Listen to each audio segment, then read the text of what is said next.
Hello dear viewers, a very warm welcome to our channel. It's very good to have you here. In today's video, we're going to have a look at how to inspect armature of a wiper motor. This is a wiper motor armature. As you can see, we have electric coils made up of copper windings. Right here we have the iron core, and this is the shaft, and here we have the commutator.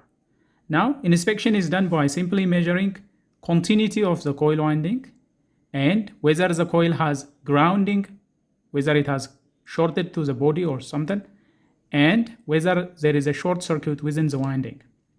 In order to perform this test, you need a multimeter of this type. This is the one that we are going to use to measure resistance. And before starting, always make sure that these commutator segments are clean. You can simply use a sandpaper to clean those. Make sure that they are shiny and make sure that the contact surface is clear of any type of dust, debris, and any type of contaminant. If there is some type of dirt on the commutator segments, it will give you wrong reading. So always make sure that it is cleaned like so. See, by simply rubbing with a fine sandpaper, you can make it shiny like this so that you can have a correct reading of the resistance value. Now, when it comes to the value of the resistance that we are going to measure, the resistance really doesn't really matter. All we are going to check is if there is consistency between the coil windings or not. So that is what we are going to see. On every commutator segment, if you watch closely, there are two wires coming to every commutator segment. One is coming this way and the other is going the other way. So those two windings, they are all interconnected. So this entire winding, they are interconnected. That is what we are going to see. And relatively, the resistance between the neighboring commutator segments and commutator segments at 180 degrees should be the same. That is what we are going to focus on.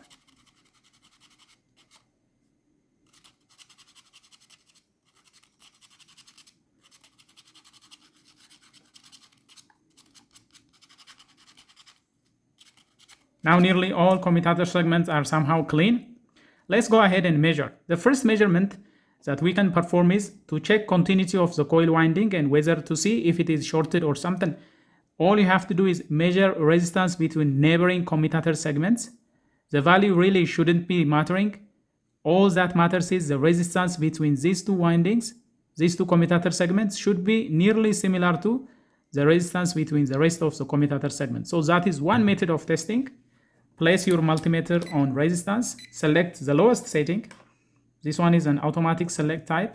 Then go ahead and measure resistance between neighboring commutator segments. That is the first test that we are going to do.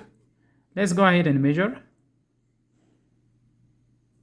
When it comes to resistance reading, always take the smallest resistance value. Always take the smallest resistance. It is reading 1 ohm, nearly 1 ohm. Twist it and go ahead and measure in the next 0.9, nearly 1, and go ahead and measure the next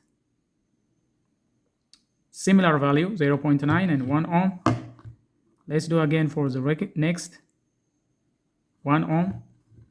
So this is what you do. Simply measure resistance between neighboring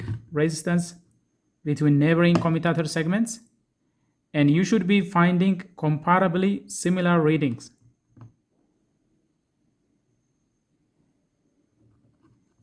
If you find significant difference between the resistance values, it means there is a problem. For example, if we find nearly 0, now it is reading about 1 ohm between adjacent commutator segments. If we read resistance value close to 0, that indicates that those two commutator segments are shorted out. Shorting could be as a result of some type of conductive material getting embedded between the gap between the commutator segments. If there is, for example, carbon, that is carbon dust, if there is excessive carbon dust accumulated in this gap, that can short the commutator segments. That can be cleaned with a razor-sharp razor blade. You can clean it.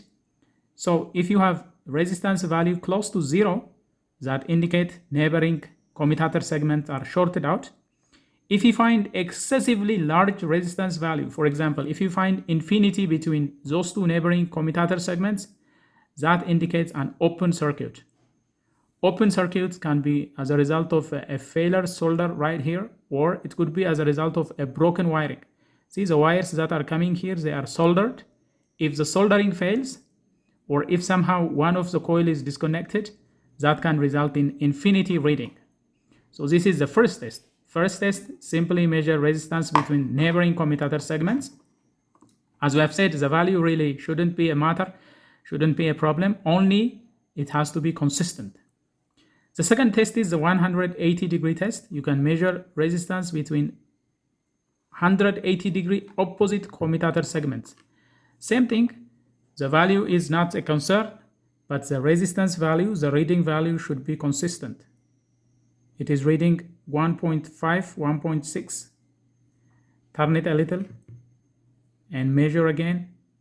You should be find similar value, 1.5. Turn it again. Make sure that you go through all the resistance measurement. 1.5. This is called the 180-degree test. 1.5. Same value is being registered for this commutator segment. So this is how you perform the second test. So the 180-degree test dictates you measure resistance value between 180-degree opposite commutator segments, and they should read nearly similar value again. So this is how you measure if this coil is good or not. If you find any excessive variation, that indicates the coil is bad. Now for this, we have found consistent reading throughout, so it indicates the coil is in good shape. The other part of test includes testing whether this coil is insulated from the iron core or not. As you can see, there is a laminated iron core right here, and these wires, they should be insulated from the armature iron core. Now the test can be done by simply place one multimeter end on the body or on the shaft or on the iron core, and place the other on the commutator segment, and you should be reading infinity. There should be no continuity between the commutator segments and the shaft. If you find any reading, if you find resistance reading between these two, that indicates the coil insulation has failed and it is shorted out. So it has to be rewound or it has to be replaced. So this is a very simple method of checking resistance of a wiper motor armature. You know, wipers are running at different RPM. For example, there is a low RPM and a high RPM. That is basically done by simply varying the position of the brushes that are supplying electricity to the armature winding. For example, if the positive brush is right here and the negative brush is 180-degree opposite, the wiper motor will be running at one speed. And if I change the positive brush from 180 degree to another degree, now the current flow through the winding will change because the relative position between the brushes is now changing. So the resistance between the windings that are included will be changing. So the current through the winding will change, and that will change the speed of the motor. So that is how brush position can change the speed of the wiper motor. So we have a high and low. That is how high and low is changed.